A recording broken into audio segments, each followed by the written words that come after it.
નમસ્કાર મિત્રો આજની વિડીયોમાં વાત કરીશું દેશ અને દુનિયાના સુપરફાસ્ટ સમાચારની।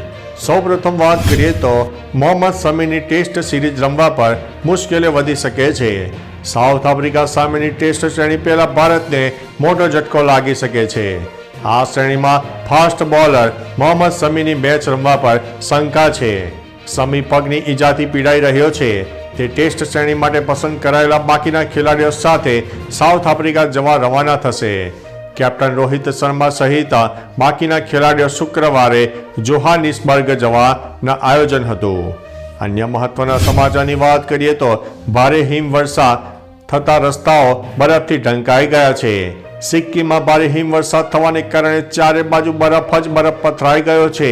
સિક્કિમમાં આવેલા શિવ મંદિર, ડોંગખેલા અને થંગુ વિસ્તારમાં ભારે હિમવર્ષા થઈ છે।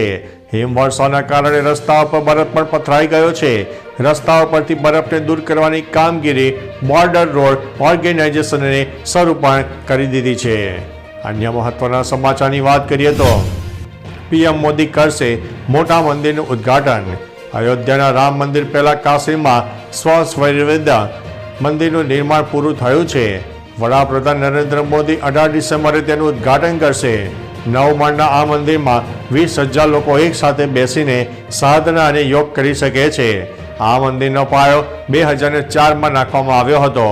મંદિરના 5 માળ સુધીની દિવાલો પર સ્વવેદના 4,000થી વધુ શ્લોક અંકિત કરાયેલા છે।